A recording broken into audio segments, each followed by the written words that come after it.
Ladies and gentlemen, hooligans and ne'er-do-wells, it is my honor today to welcome you to the Clever Crows Gaming Hall. Come on in, try your hand at one of our games, and I'm sure Lady Luck will treat you right. When the Blackfeather Court was included as one of the 8 original tribute decks, they were exuberant, and they came to me and asked me to build them a gaming hall. Airy. Squire, we've talked about this. The name you all want is way too long, and this isn't even an airy. Airies are open to the, air. I feel like I shouldn't have to explain this to you. Folks, I should mention today that we have the honor of being joined on our tour by the Gaming Hall's mighty Squire of Marketing and his twin brother, the Blackfeather Court's very own Herald of Stupendous Announcements. I'm sure they'll be helpful and quiet, right guys? So the court asked me to build them a tribute deck-themed gaming hall. Yes, good, thank you. And since I am both masochistic in my choice of projects and apparently an easy mark, I said yes. All gameplay is allowed and welcome at the Clever Crows Gaming Hall. Crow's Magnifico Gaming Airy. Harold, I told you, Magnifico isn't an adjective, it's a person's title. The Magnifico passed away, he doesn't live here anymore. We can't use his title in your business name. So as I was saying, the decor is themed around the original 8 decks, and as you can see, the center area is our tribute table, and some of my tribute banners. This area also includes the downstairs cashier's cage. Baron Jangleplume. Yes, I know his name and title, but cashier is the job description that people know from casinos, so I was talking to our customers. Anyway, this is where, yes, Baron Jangleplume can get you access to your bank if you need extra gold while you're playing. He flits all over though, so you may have to look for him. Ah, our featherless client. And how may we assist you and your pretty shinies today? I wanted to take advantage of the open nature of this architecture and let the crows fly all around the hall. So I left the top of the cage open and built it next to the last balcony arch, which I also left open, so they can pass easily back and forth from the cage to the vault to examine their shinies. As you come around the corner of the cashier's cage, thank you, you'll see the Sigix area first. They are playing a variant of the traditional Alinor game, and frankly no one else knows the rules. Also, they're betting with soul gems. The cash is just there to pay for drinks. By the way, the scrying device that I'm using to give you this tour may not be able to show you most of the customers and some of the staff. If that's the case for you, please use your imagination to populate the areas accordingly. Otherwise, the gaming hall will just look empty, and that'll be silly, right? Our thanks for your collaboration on that. I have a running gag with the Sotha Seal statue, where I always put him away from everything else, staring off at something he can only see, like his own navel. But here it's especially amusing for me, because in this case he actually is staring not only at his enemy Nocturnal, but also at this big gaping hole in reality that leads to the Evergloam. You know, I've been on pretty good terms with Nocturnal ever since I helped her out with that Nightingale situation in Riften back in the day. But still, I didn't realize when I agreed to do this build that I'd be establishing an open portal to oblivion for the crows. But, well, in for a penny, I guess. Looking for a deal? You came to the right crow. Big trades, small trades, good bargains, bad, but wait, forget that last one. All good here. Our waitress, Keldora, makes a regular circuit through the hall to check on all the guests, but she never stays long at the Sigix table because, like most people, she finds them a little pompous when they've been drinking. Always pompous. Not just when they're drunk.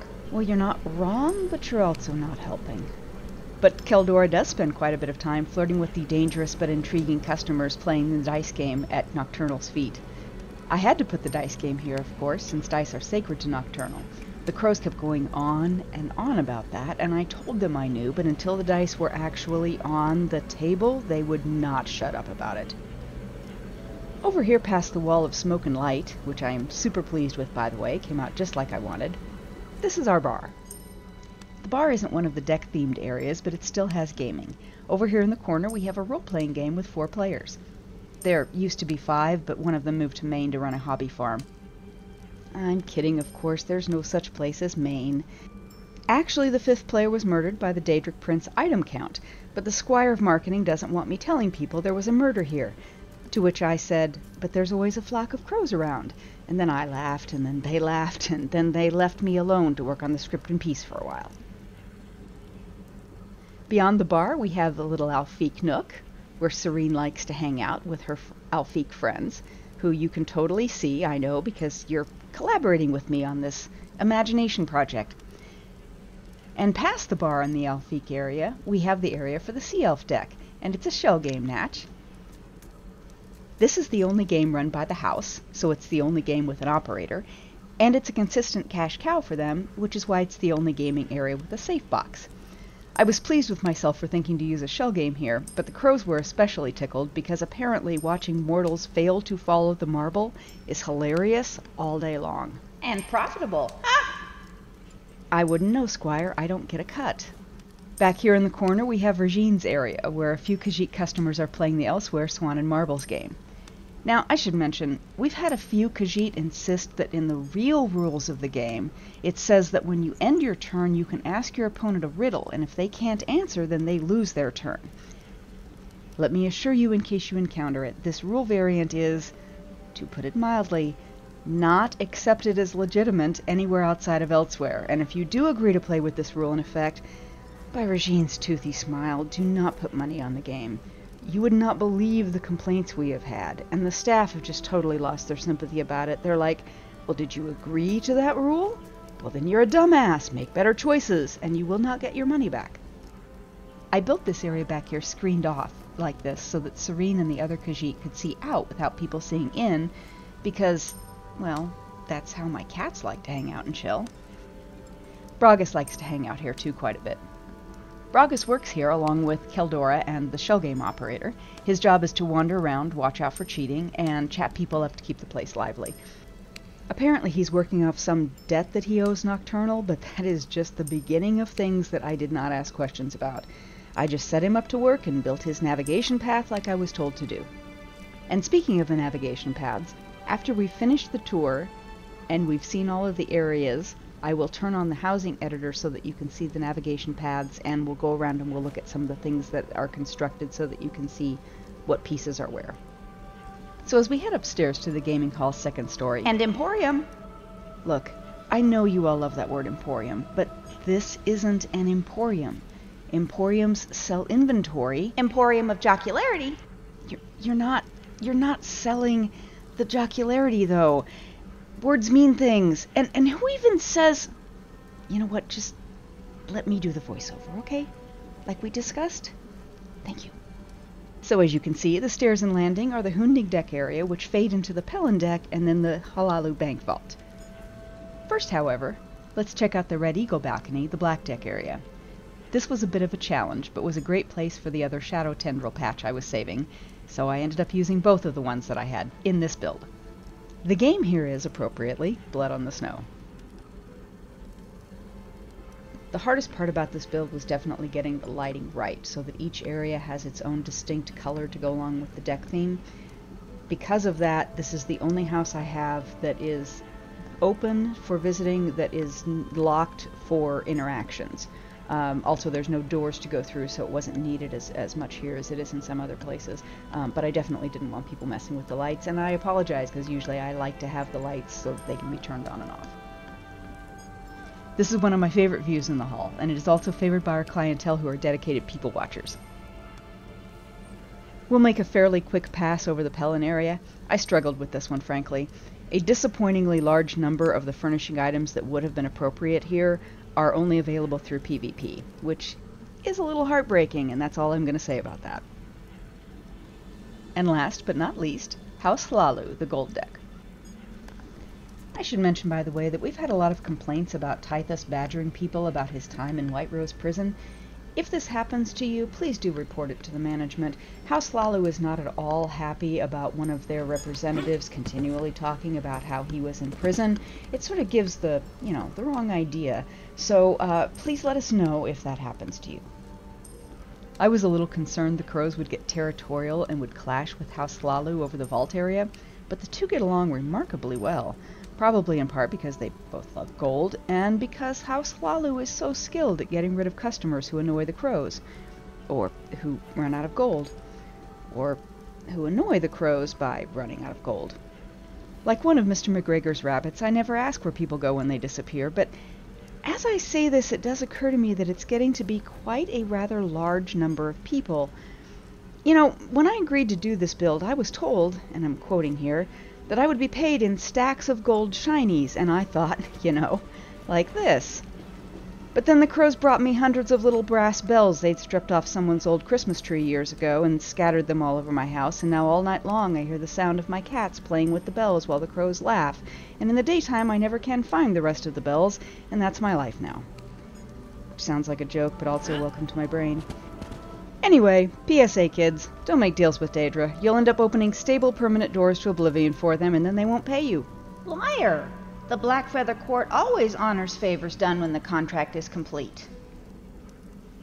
Well then pay me in Shiny's mortal's value, Squire. After all, I made the place, I can take it apart. No, I'm psychologically incapable of demolishing it now. That's a terrible threat. I'll work out a better one, and it will involve mirrors. In the meantime, please stop interrupting me and let me finish the VO. I also want to mention that, yes, I do understand that it's sacrilegious to use the Zenithar Vault doorway in the Crow and Halu Vault. I get that. I sincerely apologize to all followers of the Divines, Uncle Zen himself, and especially to that poor pious priest that I rescued to get the door in the first place. Yes, I know he would be appalled, and I am genuinely sorry, but I had fewer door options back when I built the hall. And Emporium! And it fit, and it's unfortunately shiny, so once the crows saw it, nothing else would do. Guys, it's just that I had to shut down so many of their ideas. Every single one of them had at least one idea, and there are so many of them. Actually, come to think of it, there are beginning to be quite a large number of them in the room with me right now. Quite a lot, and more arriving all the time. I'm sure that's not a problem. Anyway, guys, please know I tried. At least eyeball skewers aren't on the menu, right? Hey, speaking of which, crows... Wow, so many crows. So many crows. How are you all planning on sourcing that many eyeballs? Wait. Do not answer that question. That violates the disappearing bunny rule. So many crows. Okay, enough. Enough with the creepy murder assemblage. Why are you all here, and why are you all staring at me like that? Say it! Wow, okay, fine. Okay, you know what? If it means that much to you, I'll say it. I mean, it's certainly easier than constructing an Oblivion portal, after all. So let's do this, then, my fellow Tamrielites. The Blackfeather Court and I want to thank you for coming to visit the... the Blackfeather Court's Clever Crow's Magnifico gaming area and emporium of jocularity. There, I said it all, on the air. Are you happy, crows? The Blackfeather Court is pleased with your performance, Featherless One. The contract is now satisfied. Are you kidding me? That's what you were waiting for? The Baron of Interplanar Finances is now authorized to render payment. Obligation honored. Unbelievable. You and I are going to have to talk more about those shinies later. Now, let me do the outro. Folks, we hope you enjoyed the tour. If so, please... subscribe and peck the like button. Well, thank you, Squire. That was actually helpful. You want to be on the thumbnail, don't you? What an honor it would be for you to have my beautiful plumage on your thumbnail. I accept your offer. Well, something has to be on it. But we are having a long talk about those shinies. But for now, my friends, this house is open to visit, and the crows and I would love it if you came by. If you are running the EHT add-on and the talk of disappearances and eyeballs didn't put you off, you can get here by typing /home @Zels /Magnifico. Thanks for watching.